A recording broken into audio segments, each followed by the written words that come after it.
ये पहला उदाहरण नहीं होगा जब भारतीय जनता पार्टी सत्ता का दुरुपयोग करते हुए अपराधियों के साथ खड़ी हुई दिखे।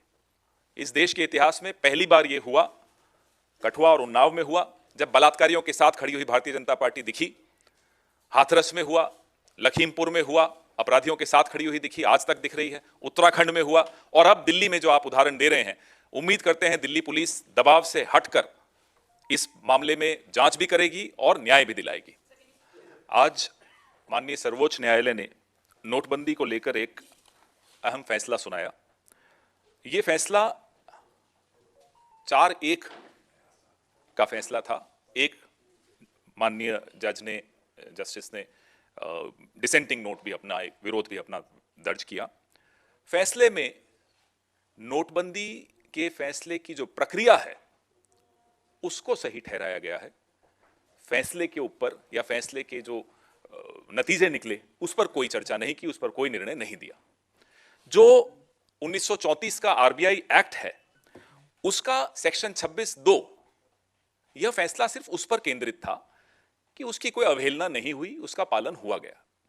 अलावा इसके माननीय सर्वोच्च न्यायालय ने न इस पर कोई टिप्पणी की कि क्या नोटबंदी से आतंकवाद कम हुआ, क्या नोटबंदी से जो करेंसी सर्कुलेशन में थी, काला धन सर्कुलेशन में था, क्या वो कम हुआ।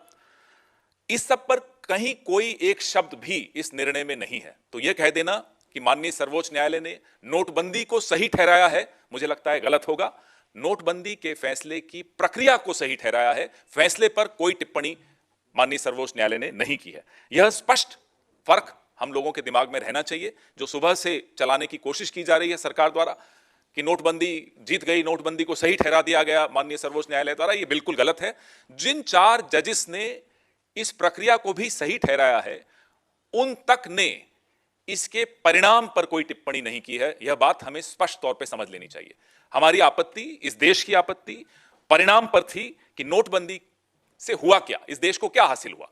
जो एमएसएमई सेक्टर है वो तबाह हो गया, लाखों लोगों की नौकरियां गई और लोगों को जो कई लोगों की मौतें भी हुई। तो जो मुसीबतें लोगों ने झेली और आज तक जो अर्थव्यवस्था लड़खड़ाई हुई है उस पर कोई टिप्पणी किसी भी जज ने माननीय सर्वोच्च न्यायालय के कांग्रेस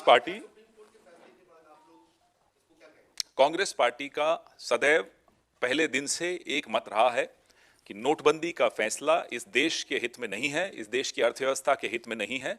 और पिछले 6 सालों में यह बात हमारी सही साबित हुई। लाखों लोगों ने नौकरियां गंवाई, एमएसएमई सेक्टर खत्म हो गया, तबाह हो गया, देश का इनफॉर्मल सेक्टर बर्बाद हो गया। न काले धन में कोई कमी आई, न नकली नोटों में कोई कमी आई, न आतंकवाद में कोई कमी आई, न नक्सल प्रभावी क्षेत्रों में कोई बहुत शांति आ गई, न कश्मीर में कोई शांति आई।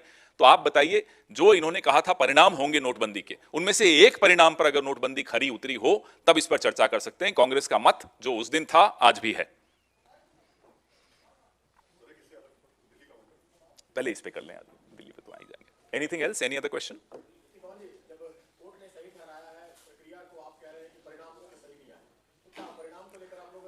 हमने प्रक्रिया और परिणाम दोनों पे सवालिया और निशान उठाए थे। आज एक माननीय न्यायाधीश ने यह भी कहा है कि पार्लियामेंट के माध्यम से यह निर्णय होना चाहिए था। हमारा यह मत रहा है, रहेगा, और जिस दिन यह हुआ था तब से हमारा मत यही रहा है। तो प्रक्रिया और परिणाम दोनों पर जो हमारे सवालिया निशान थे वो रहे हैं, आज भी हैं, बरकरार हैं।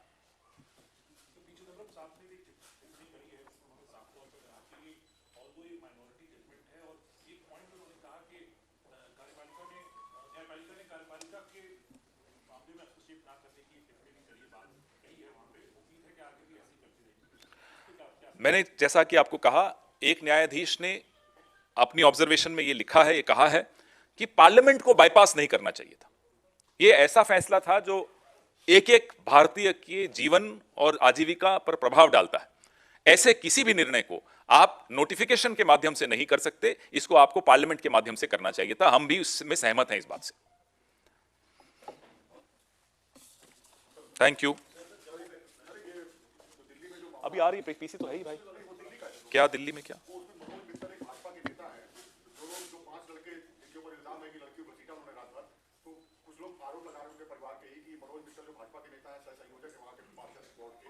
उनके चलते दिल्ली पुलिस ठीक तरीके से काम नहीं कर रही है और बचाया जा रहा है। ये पहला उदाहरण नहीं होगा जब भारतीय जनता पार्टी सत्ता का दुरुपयोग करते हुए अपराधियों के साथ खड़ी हुई दिखे।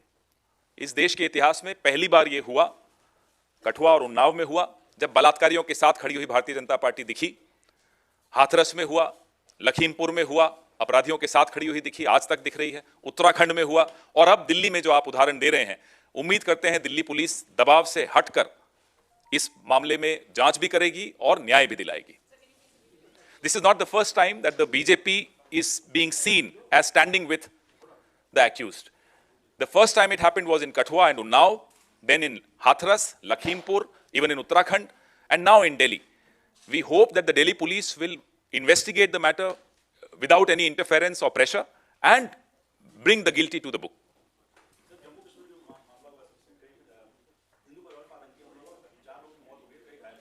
जो बार बार सिविलियंस पर हमला हो रहा है, पिछले 3-4 सालों में बहुत ज्यादा बढ़ गया है। अभी कुछ दिनों पहले हमने एक प्रेस वार्ता भी की थी, मैंने ही की थी, वो यहाँ दीपावली के जस्ट बाद की थी, कि कैसे शोपियान जैसे जगह जहां कश्मीरी पंडित परिवार रुके रहे, ठहरे रहे, कितनी भी मुसीबत आई नहीं गए थे, अब उन्होंने भी अपना गांव, अपना घर छोड़ दिया। तो जो बड़े बड़े दावे किए जा रहे थे, बार बार किए जा रहे थे, नोटबंदी के बाद भी किए जा रहे थे, 370 हटाने के बाद भी किए जा रहे थे, तमाम दावे खोखले साबित हो रहे हैं और रोज हो रहे हैं। जो हेडलाइंस जम्मू कश्मीर से आज सुनाई देती हैं, वो दिल को दहला देने वाली होती हैं। कश्मीरी पंडित वापस जाने की तो बात छोड़ दीजिए, जो वहां हैं वो वहां नहीं रह पा रहे, जम्मू आ रहे हैं या और कहीं इलाकों में जा रहे हैं। ठीक वैसे ही जो सिविलियंस, बाकी सिविलियंस की जो चिंता होनी चाहिए थी इस सरकार को, वो चिंता दिख नहीं रही। कहीं उनके कदम ऐसे नहीं उठाए जा रहे जिसमें उस चिंता को, इस देश की उस चिंता को दूर किया जा सके। कश्मीर नीति है कहां, हम ये जानना चाहते हैं। पहले कश्मीर नीति दिखाएं तो। कश्मीर नीति नाम से कोई चीज इस सरकार में नहीं है।